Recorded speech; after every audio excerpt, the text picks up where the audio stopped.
उकडीचे मोदक महाराष्ट्र की एक ट्रेडिशनल रेसिपी है, या यूं कहें कि चावल के आटे का भाप में तैयार किया गया पारंपरिक मीठा पकोड़ा, जिसे चावल के आटे को भाप में तैयार करके पूरी तरह से सॉफ्ट करके उसको बेलन से बेलकर या हथेली से चपटा करके एक मोल्ड तैयार किया जाता है, जिसमें गुड़ और कसे हुए नारियल की स्टफिंग को स्टफ करके चारों तरफ से एक कोनिकल सील पैक करके एक तिकोना कलशनुमा शेप तैयार किया जाता है। आप चाहें तो इसे हाथों से चम्मच या फॉर्क से इस पर धारियां डालकर इसको तैयार कर सकते हैं, या आप चाहें तो किसी भी मोल्ड में कवर के अंदर स्टफिंग करके एक पीठी सी तैयार करके और मोल्ड में डालकर एक खूबसूरत सा मोदक तैयार कर सकते हैं। और जब यह मोदक तैयार हो जाते हैं तो इसे उबलते हुए पानी में स्टीम करके इसे तैयार किया जाता है।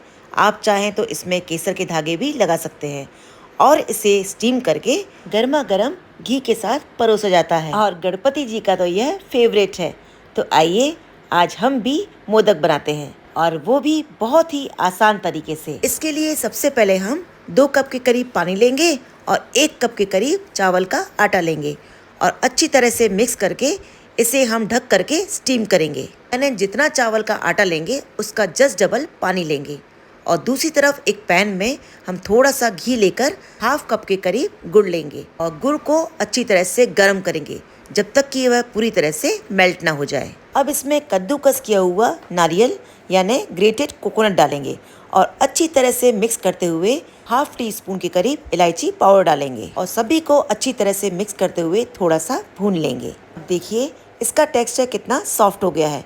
अब इसे ठंडा होने के लिए छोड़ देंगे। एक स्टीमर में पानी लेंगे और पानी बॉईल होने पर प्लेट को घी से ग्रीस कर देंगे और जो चावल का आटा हमने स्टीम किया था हाथ में घी लगाकर अच्छी तरह से सॉफ्ट कर लेंगे। आप चाहे तो इसमें चुटकी भर नमक ऐड करेंगे और इसे चिकना होने तक अच्छी तरह से सॉफ्ट करेंगे।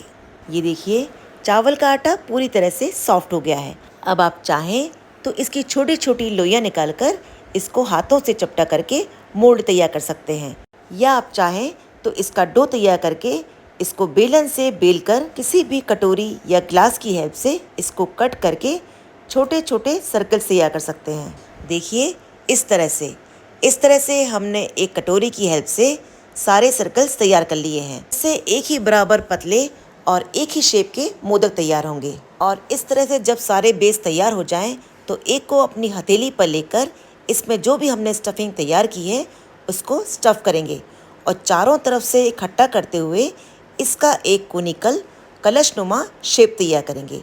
देखिए इस तरह से हमने सभी को इकट्ठा कर लिया है और थोड़ा सा ऊपर चिपकाते हुए सील पैक कर दिया। और जो हमारे पास मोल्ड था ना उसमें इस स्टफिंग को भर देंगे और अच्छी तरह से दबाते हुए इस तरह से हम अपना मोदक तैयार करेंगे।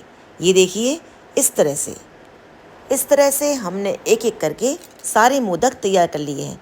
यदि आप बिगिनर्स हैं और आप मोदक बनाना नहीं जानते हैं तो इस तरह से सारी पीठियाँ बनाकर तैयार कर लीजिए। यानी कवरिंग के अंदर सारी स्टफिंग को भर दीजिए और इकट्ठा करते हुए हथेली से इस तरह से पीठियाँ तैयार कर लीजिए और इन पीठियों को जो हमारे पास मोल्ड है उसमें डालेंगे और दबाते हुए अपने मोदक तैयार करेंगे। और यदि आपके पास मोल्ड नहीं है तो आप जो आपने पीठी तैयार की है कलशनुमा तैयार करके उसको आप चम्मच या फॉक की हेल्प से डिज़ाइन करके भी बना सकते हैं। तो भाई इस तरह से हमने सारे मोदक अपने मोल्ड से तैयार कर लिए। अब स्टीमर में भी पानी अच्छी तरह से गर्म हो गया है। अब सारे तैयार किए हुए मोदक को उसमें रख देंगे और 10 से 15 मिनट के लिए कवर करके स्टीम होने देंगे। आप चाहें तो मोदक के टॉप पर केसर के धागे लगा सकते हैं, जिससे मोदक बहुत ही ज़्यादा खूबसूरत और टेस्टी लगते हैं। ये देखिए इस तरह से हमने केसर लगाकर स्टीम में अपने मोदक तैयार कर लिए। अब इसे गर्मा गर्म घी के साथ परोसेंगे और अपने गणपति बप्पा को भोग लगाएंगे। और ये देखिए कितने सॉफ्ट बने हैं। आपको मैं थोड़ा तोड़कर भी दिखाती हूँ। ये देखिए गणपति बप्पा मोरिया।